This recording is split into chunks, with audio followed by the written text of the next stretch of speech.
Here's a number that should get your attention as a small business owner. $700 billion. That's roughly what the US federal government spends every year buying goods and services from private companies. It buys software, consulting, construction, office supplies, training, cybersecurity, lawn care, you name it. And almost a quarter of that, by law, is supposed to flow to small businesses. The catch is that none of that money is reachable until your company exists in the federal government's official vendor system, which is SAM. Government, think of SAM. Gov is the front door to the federal marketplace. If you're not registered, you don't exist as far as a contracting officer is concerned. You can have the best product in your industry, the lowest price, the cleanest references. None of it matters if a buyer can't find you in the system or can't pay you when the work is done. What we're going to walk through is the actual mechanics of getting through that front door. The process has some quirks, and there are a handful of small mistakes that can stall your application for weeks, but it's absolutely manageable, and it's free. By the time you finish this material, you'll have a clear, practical map for getting your business registered and positioned to compete. Before we dive into any one piece, it helps to see how the whole journey is structured, because SAM.gov registration tends to feel overwhelming when people approach it as a single giant task. It's not one task, it's really 4 phases, and once you see them broken out, the path is a lot less intimidating. The first phase is foundation work, understanding why this matters, and gathering the documents you'll need so you're not scrambling halfway through the application. The second phase is identity setup. You'll get something called a UEI, which is a unique identifier the federal government assigns to your business, and you'll set up a secure login through a service called Login.gov. The third phase is the actual registration itself, filling out the core business data, choosing your industry codes, and signing off on a long list of representations and certifications. And the fourth phase is what most people don't think about at the start, which is keeping your registration alive and avoiding the common reasons applications get rejected or stalled. The reason it's worth understanding the phases up front is that each one has its own pace. Some pieces happen in 15 minutes, others depend on the IRS verifying your information and can take days. Knowing the rhythm in advance keeps you from panicking when something doesn't happen instantly. Let's spend a minute on the why before the how, because the why is what gets you through the parts of this process that feel tedious. The federal government is, by a wide margin, the single largest buyer of goods and services on the planet. We're talking about $700 billion in annual spend across thousands of agencies. And Congress has written into law that 23% of all prime contracts, the contracts where you're the lead vendor, not a subcontractor, must go to small businesses. That's not a goal or an aspiration. It's a statutory requirement, which means there are set-asides specifically designed for small businesses, and contracting officers are actively looking to fill them. The other piece of the puzzle is the CAGE code, which stands for Commercial and Government Entity. When your registration completes, you'll be assigned one of these. It's a 5-character code that follows your business everywhere in the federal ecosystem, and agencies use it to verify you and to process payments. Without it, you can't be paid. One thing I want you to lock in right now. This registration is completely free. SAM. Gov is operated by the General Services Administration, and they don't charge a cent. You will see ads and emails from third-party services offering to do this for you for several $100s. There is zero reason to pay anyone. Everything we're walking through, you can do yourself in an afternoon. Now let's talk about prep work, because the single biggest reason registrations stall isn't difficulty. It's people starting the application before they have everything they need, and then having to abandon it midway. Save yourself that headache by getting these documents together first. The non-negotiable one is your IRS SS4 letter, which is the official confirmation letter the IRS sent you when you got your EIN. That letter is going to be your source of truth for 2 critical fields: your exact legal business name and your EIN. I want to emphasize the word exact. If your SS4 letter says Acme Solutions LLC with a comma, and you type Acme Solutions LLC without one, the IRS validation system will reject your application. That happens to people every single day. so pull out that letter and have it sitting in front of you when you fill out the form. Beyond that, you'll need a physical street address. P.O. boxes are not accepted as your primary address, and you'll need your banking details so the government can pay you electronically. That means your routing number and your account number, and ideally a contact at your bank's ACH department in case verification questions come up. The last big piece is NAICS codes, which are 6-digit industry classifications. You'll want to identify the primary one that describes your main line of work, plus any secondary codes for adjacent services you offer. The Census Bureau maintains the official list, and we'll dig into how to pick those in a few slides. The UEI, or Unique Entity Identifier, is one of those pieces of jargon that sounds complicated, and is actually pretty simple once you see it. It's a 12-character string of letters and numbers. That's it.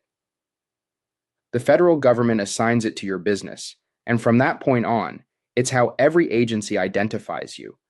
If you've ever heard of the DUNS number, the UEI is its replacement.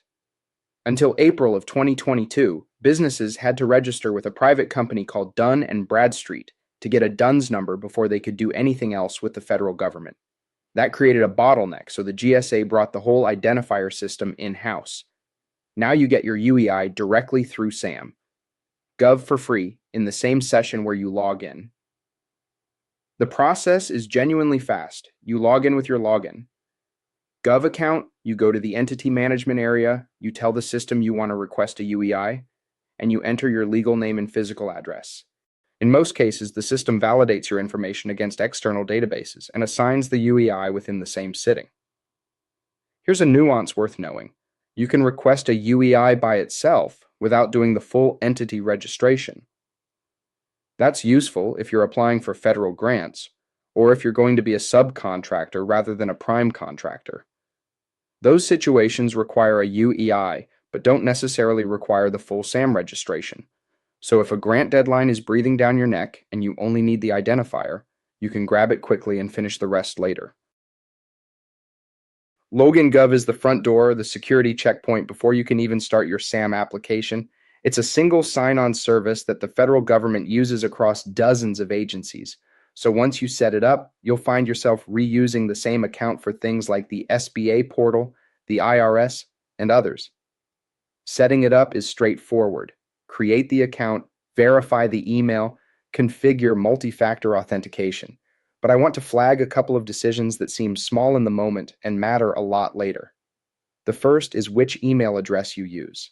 Don't use a generic shared inbox like info at your company or admin at your company.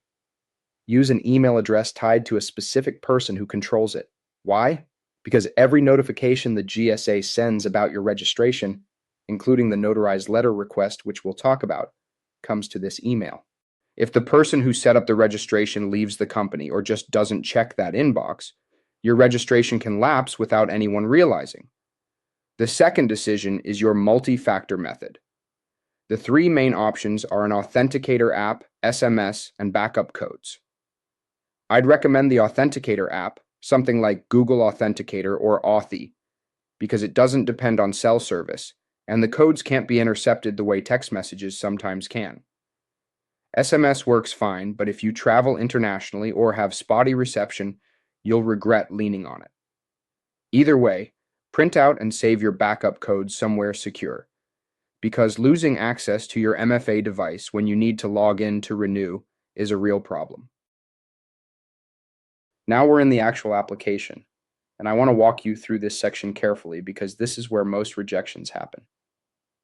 The single most consequential field on the entire form is your legal business name. The reason is automation. When you submit SAM, Gov sends your name and EIN to an IRS validation system, which compares what you typed character by character against what the IRS has on file. If the IRS has your name as Smith Consulting LLC with periods between the L's and a comma before LLC, and you type it without those periods, the system flags it as a mismatch. Your application doesn't fail outright. It goes into a kind of limbo where it waits, sometimes for weeks, while you figure out what went wrong. The fix is simple. Pull out your SS4 letter and copy the name verbatim, punctuation and all.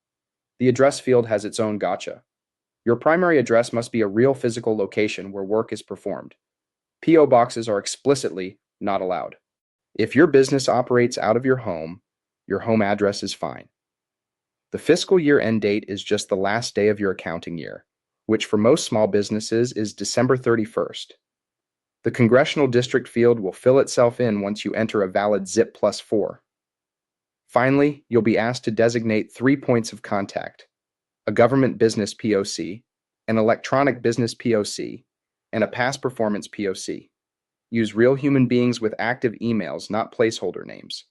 Federal buyers actually contact these people when they're sourcing vendors. Once your core business data is in, you move into the part of the application that determines what kinds of contracts you can compete for. This is where NAICS codes come in.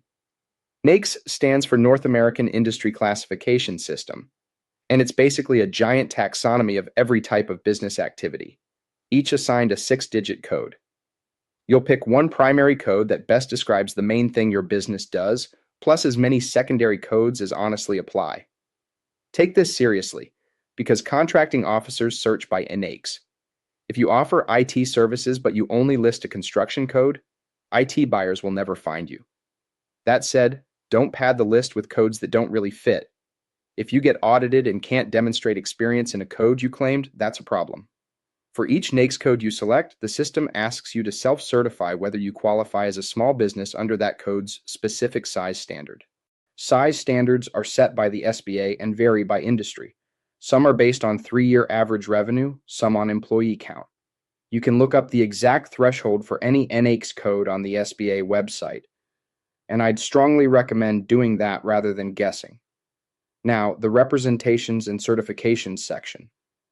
This is where you legally commit to following federal acquisition regulations, and where you self-certify for any socioeconomic categories you qualify for: woman-owned small business, service-disabled veteran-owned, hub zone, or 8A. One serious warning: certifying for a category you don't actually qualify for is federal fraud. People have been debarred for this. If you're unsure whether you qualify, the SBA's local SBDC offices can help you verify. Let's talk about timelines, because expectations are everything here. People assume SAM.gov registration is like signing up for a website. Fill out the form, you're done. It isn't. It's a multi-stage process with handoffs to external systems, and the total elapsed time is typically 7 to 14 days, even when everything goes right. The pieces you control are fast. Gathering documents takes you a day or two depending on how organized you are. Setting up login. Gov is 15 minutes. Requesting the UEI is another 15 to 30 minutes. Filling out the actual entity registration, the core data, the NAICS codes, the representations, and certifications usually runs 2 to 4 hours if you do it in one sitting, which I'd recommend, because the system can be finicky about saving partial progress. After you submit, the wait begins. Your information goes to the IRS for validation, which typically takes 1 to 2 business days. Assuming you pass validation, your CAGE code is then assigned, which usually takes 3 to 5 business days. Once the CAGE code is in place, your registration flips to active status, and you're officially in the federal marketplace. 2 things to know about this waiting period. First, federal agencies can see your submission immediately, even before it goes active. But they can't actually award you a contract or pay you until you're active. Second, check your login. Gov email every single day during this period. If the GSA needs more information, or if your application triggers a notarized letter requirement, they'll email you, and the clock starts ticking on response deadlines. I want to spend a slide on the things that actually go wrong, because if you know the failure modes in advance, you can avoid every single one of them. The number one rejection reason by a huge margin is the legal name mismatch we keep coming back to. The IRS has your business name stored exactly one way: SAM. Gov's validator does a literal string comparison. LLC doesn't equal LLC. Smith Consulting Inc. doesn't equal Smith Consulting Inc. The fix is to type from the SS4 letter, character by character, including punctuation. Second on the list is banking errors. People transpose digits in their routing number, or they give an account that hasn't been set up for ACH yet. Call your bank's treasury or ACH department before you submit and have them confirm both numbers. Third is missing the notarized letter.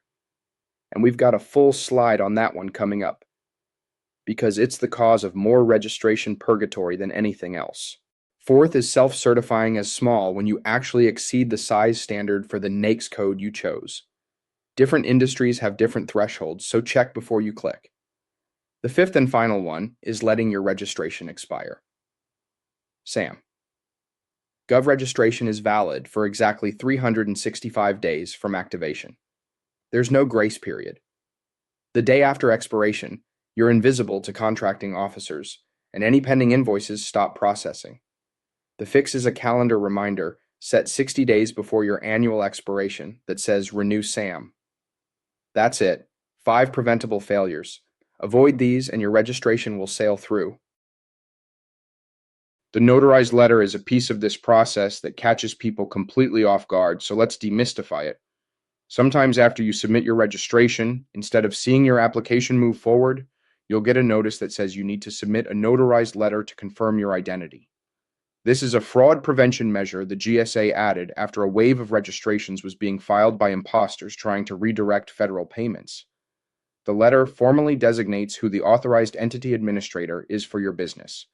Basically, who has the right to make changes to your SAM registration on behalf of the company. New registrations get this request fairly often, and sole proprietors get it almost every time. The execution has to be precise. There's an official template available on SAM.gov, which is the Federal Service Desk website. You must use that template. The letter goes on your business letterhead. It has to be signed by the person being designated as the entity administrator, and it has to be notarized with a wet stamp and signature from a real notary. Then you upload it through the Federal Service Desk portal. 2 pieces of timing matter. You have 30 days from the date of the request to submit the letter, or your registration request gets canceled and you start over. And once you submit it, the GSA's processing time is typically around 10 business days. So this single step can easily add 2 weeks to your registration. The way to avoid getting blindsided is to check your login. Gov email daily during the registration window, and if the notice comes, treat it as an urgent priority. Getting registered is one milestone. Staying registered is what actually wins business over the long run, and it's where a lot of small businesses drop the ball. Your registration is valid for exactly 365 days from the day it goes active. On day 366, you're not just expired. You're invisible to contracting officers, and any pending payments to your business stop processing. There is no grace period. The fix is simple, but it requires discipline. Set a calendar reminder 60 days before your renewal date and another one at 30 days. Renew early, especially if you're approaching the end of the federal fiscal year in September, because that's when GSA processing times tend to spike. Even if literally nothing has changed about your business, you still have to log in and recertify that the information is accurate. Beyond the annual renewal, you also have an obligation to update your profile within 30 days, anytime something material changes. That includes moving offices, switching banks, replacing a point of contact, or crossing a size standard threshold. Don't wait for renewal time to fix these. Make the update when the change happens. The other thing worth doing is treating your profile as a marketing asset, not just a compliance record. Your SAM. Gov registration feeds into something called the Dynamic Small Business Search, or DSBS, which contracting officers use to find small business vendors.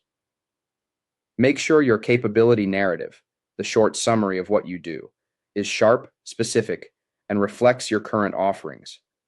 That's how buyers find you.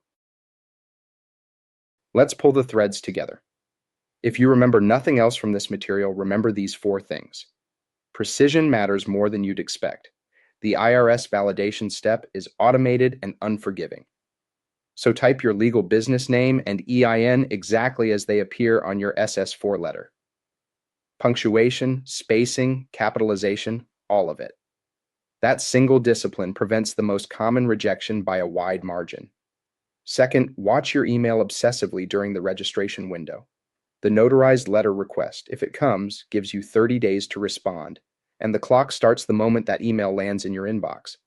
Missing that window means your application gets canceled and you start over. Third, never pay anyone to do this for you. The GSA runs SAM.gov for free.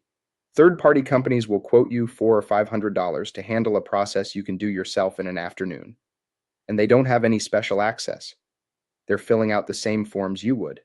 If you need help, the Federal Service Desk and your local Small Business Development Center are both free resources staffed by people whose entire job is helping businesses with this. And fourth, stay active. Federal contracting isn't a one-time event. Set the renewal reminder, update your profile when things change, and treat your SAM.gov listing as a living document. The businesses that win consistently in this space are the ones that treat their federal presence with the same care they treat their website. So where do you go from here? The honest answer is, just start. Federal contracting can feel intimidating from the outside. The acronyms, the regulations, the long timelines. But every successful federal vendor started exactly where you are right now, with an unregistered business and a list of questions. The first concrete step is to go to SAM.gov, create a login, Gov account if you don't already have one, and request your UEI. That alone takes about 30 minutes, costs nothing, and gives you a foothold in the system. From there, you can decide on your own timeline when to complete the full entity registration. If you get stuck, 3 places will help you for free. The SAM Help Desk handles technical issues with the registration system itself. They're available by phone. The Federal Service Desk at FSD. Gov has self-service articles, FAQs, and a ticketing system. And local SBDCs and SCORE chapters provide free one-on-one counseling with experienced advisors who've helped hundreds of businesses navigate this exact process. I want to underline one last time. You do not need to pay anyone for this. If you see an ad or an email offering to handle your SAM registration for a fee, close it and walk away. The official process is free. The official help is free. And you are fully capable of doing this yourself. Go get your UEI today and take the first step into the federal marketplace.